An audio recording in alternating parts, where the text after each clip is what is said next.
Pada suatu hari, ada sebuah desa di Teluk Kabui bernama Desa Wawiyai. Di sana hidup sepasang suami istri. Mereka sudah lama menikah, namun belum juga dikaruniai anak. Namun, suami istri tersebut tak pernah putus asa. Mereka senantiasa berdoa, memohon kepada Yang Maha Kuasa agar suatu hari diberikan seorang anak. Suatu kali, sang suami mengajak istrinya mencari kayu bakar di hutan. Persediaan kayu bakar mereka memang hampir habis, dan sebentar lagi musim hujan akan tiba. Jika tak segera mencari kayu bakar, maka mereka tidak bisa memasak selama musim hujan, karena kayu-kayu di hutan akan menjadi basah dan tidak bisa dinyalakan untuk memanaskan tungku. Kita harus segera mencari kayu bakar sebanyak-banyaknya, istriku. Maukah kamu bantuku hari ini masuk hutan? Tentu saja, aku akan membantumu mengumpulkan kayu bakar. Keduanya segera bersiap-siap berangkat. Ketika matahari masih di ufuk timur, mereka pun berjalan ke tengah hutan. Entah mengapa, hari itu tidak banyak kayu yang bisa dikumpulkan. Sampai dengan tengah hari, belum cukup juga kayu untuk dibawa pulang. Setelah beristirahat sejenak, mereka melanjutkan pekerjaannya dan berjalan semakin jauh hingga sampai ke tepi sungai Waikeo. Istriku, bagaimana kalau kita berhenti sejenak di tepi sungai ini? Aku merasa sangat lelah. Aku setuju, aku juga merasa sangat lelah. Air sungai itu pasti akan terasa sangat segar. Mereka berdua lalu duduk di tepi sungai, meminum airnya dan melepaskan lelah. Saat sedang menikmati pemandangan di tepi sungai itu, mata sang suami tertuju pada sebuah lubang besar. Lubang itu tertutup dedaunan, dan dari kejauhan sang suami melihat sesuatu berwarna putih. Ia pun penasaran dan berjalan mendekati lubang tersebut. Dipangkasnya dedaunan yang menutupi mulut lubang agar ia bisa melihat lebih jelas apa yang berada di dalamnya. Tak lama kemudian, dilihatnya bahwa benda putih tersebut adalah telur. Bukan sembarang telur, sebab ukurannya besar sekali. Jumlahnya ada 6 butir. Sang suami pun memanggil-manggil istrinya. Istriku, kemarilah. Lihat apa yang aku temukan di sini. Istrinya mendekat dan terheran-heran melihat ukuran telur yang tak biasa itu.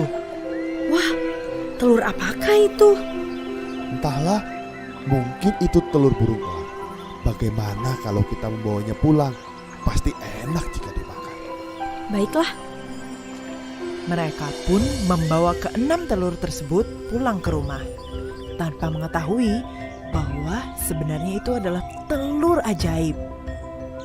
Karena hari sudah malam, mereka memutuskan untuk memasak telur-telur itu keesokan pagi. Ke-6 butir telur tersebut disimpan di dalam kamar. Keesokan paginya, alangkah terkejutnya kedua suami istri itu, karena 5 dari 6 telur sudah menetas. Dari dalamnya keluar sosok manusia, 4 laki-laki dan 1 perempuan. Suami istri itu tampak bingung dengan kehadiran mereka. Jangan takut, kami adalah anak-anakmu. Apa maksud kalian? Doa kalian dijawab Yang Maha Kuasa. Kami dikirim untuk menjadi anak-anakmu, maka peliharalah kami. Betapa senangnya suami istri tersebut.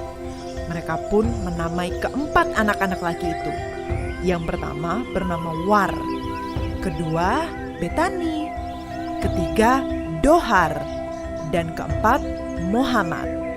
Sedangkan untuk anak perempuan diberi nama Pintole. Seiring berjalannya waktu, kelima anak ini tumbuh dewasa dan menjadi anak-anak yang baik. Mereka senantiasa membantu kedua orang tuanya, sehingga mereka tak perlu lagi susah payah bekerja. Mereka sekeluarga hidup sangat sejahtera dan lahan pertanian yang mereka garap berkembang luas menjadi 4 pulau besar di sekitar Teluk Kabul. Sayangnya, ada sebuah kejadian membuat keluarga tersebut malu. Pintole, satu-satunya anak perempuan yang berparas cantik jelita, terpikat pada seorang pemuda dari desa lain. Ayah, ibu, tolong restui pernikahanku. Karena tak mendapat restu, Pintole pun nekat kabur dari rumah dengan pemuda tersebut. Mereka menaiki kulit kerang besar dan berlayar hingga ke Pulau Numfor dan menikah di sana. Tinggallah keempat kakak laki-laki Pintole yang masih hidup bersama dengan orang tua mereka. Tahun terus berganti dan ayah mereka semakin tua. Sebelum ajalnya tiba, sang ayah membagi warisan. Setiap anak lelakinya mendapatkan 1 buah pulau. Masing-masing dinamai Pulau Waigeo, Pulau Misol, Pulau Salawati, dan Pulau Batanta. Sang ayah berpesan agar keempat anaknya menjaga warisannya tersebut. Setelah ayahnya meninggal, keempat anak lelaki itu mematuhi perintah tersebut. Mereka menjaga pulau masing-masing dan mengelolanya dengan baik, hingga akhirnya mereka menjadi raja dari setiap pulau.